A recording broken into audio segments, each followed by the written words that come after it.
ভারত হচ্ছে এমন আচরণ করেন যে অন্য দেশের পলাতক আসামি, দাগী আসামি, তিনি যদি ভারত প্রেমিক হন তার 7 খুন মাপ। ওই যে শেখ হাসিনা বলেছিলেন, আমি এমন কিছু দিয়েছি ভারতকে, ভারত চিরদিন মনে রাখবে। সেই চিরদিন ভারত মনে রাখছে এবং রাখছে বলেই আজকে শেখ হাসিনার মতো পলাতক এবং এই বাংলাদেশের শিশু, কিশোর, ছাত্র, শ্রমিকের রক্ত পিপাসু একজন ভয়ঙ্কর জল্লাদকে সেইখানে কথা বলার সুযোগ দিচ্ছে। ফ্যাসিস্ট ছিলেন শেখ হাসিনা। আজকে তিনি ভারতের দিল্লিতে সাউথ এশিয়ান জার্নালিস্টদের একটি অনুষ্ঠানে বক্তব্য রাখবেন, ভিডিও বার্তা দেবেন। পরে তিনি ভিডিও বার্তা না দিয়ে অডিও বার্তা দিচ্ছেন।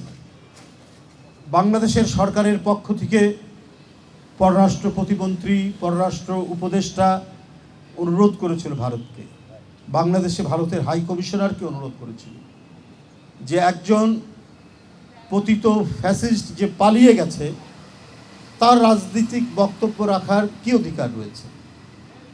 সে তো পলাতক একজন দাগী আসামি, যার বিরুদ্ধে আদালতের রায় রয়েছে ফাঁসি থেকে বিভিন্ন মেয়াদে। সে কি করে একটি ইন্টারন্যাশনাল সাংবাদিকদের ফোরামে সে বক্তব্য রাখতে পারে? গতকাল ভারতের পররাষ্ট্র দপ্তর থেকে তাদের মুখপাত্র জয়সওয়াল বলেছেন যে এইটা ভারতের সরকারের কিছু করার নাই, তারা ভারতের সরকারের কেউ না, ওরা একটি ভিন্ন প্রতিষ্ঠান, সেইখানে কে বক্তব্য রাখলো না রাখলো কিছু বলার নেই। তো আমার বক্তব্য হচ্ছে ভারতের মুখপাত্রের প্রতি, দেশনেত্রী বেগম খালেদা জিয়ার আইনি লড়াই করার জন্য ইংল্যান্ড থেকে যখন লর্ড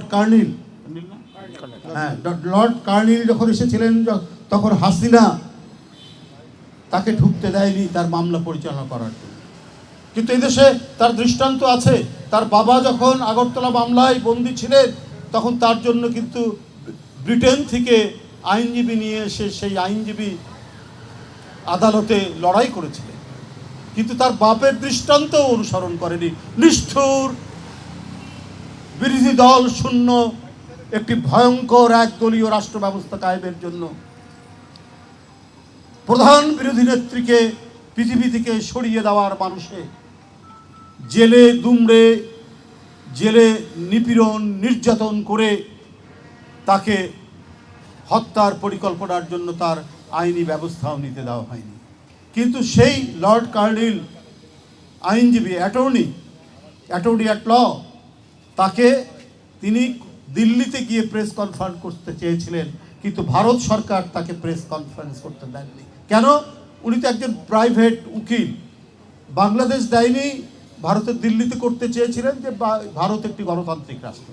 আজকে শেখ হাসিনা পলাতক, ফাঁসির আসামি, যাবজ্জীবনের আসামি, তার সেখানে অধিকার আছে।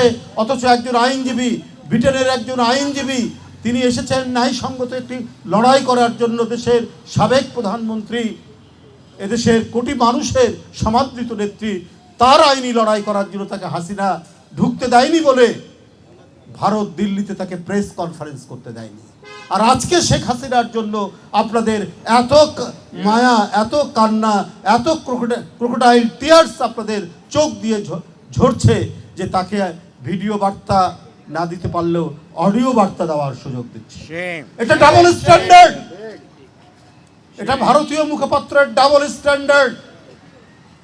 ওই যে শেখ হাসিনা বলেছিলেন, আমি এমন কিছু দিয়েছি ভারতকে, ভারত চিরদিন মনে রাখবে। সেই চিরদিন ভারত মনে রাখছে এবং রাখছে বলেই আজকে শেখ হাসিনার মতো পলাতক এবং এই বাংলাদেশের শিশু, কিশোর, ছাত্র, শ্রমিকের রক্ত পিপাসু একজন ভয়ঙ্কর জল্লাদকে সেইখানে কথা বলার সুযোগ দিচ্ছে। তো সে তো ভারতীয় রাষ্ট্র কাঠামোর মধ্যে সেখানে আছে, তাকে ভারতের আইন মেনে সেখানে চলতে হবে। তো ভারতে যে কোনো একটি সংস্থা যদি সেখানে কোনো কর্মসূচি পালন করে, কোনো অনুষ্ঠান করে, তো সেখানে তো ভারত সরকারের নিশ্চয়ই অনুমতি নিতে হয়েছে। সাউথ এশিয়া জার্নালিস্টদের যে অনুষ্ঠানটি হচ্ছে তার জন্য তো অনুমতি নিতে হচ্ছে। সেইখানে ভিন্ন দেশের একজন দাগী আসামি অডিও বার্তায় কথা বলবে। এটা ভারত নাকি একটি গণতান্ত্রিক রাষ্ট্র, ভারতে নাকি গণমাধ্যমের স্বাধীনতা আছে বলে বলা হয়, কিন্তু ভারত হচ্ছে এমন আচরণ করেন যে অন্য দেশের পলাতক আসামি, দাগী আসামি, তিনি যদি ভারত প্রেমিক হন তার 7 খুন মাফ।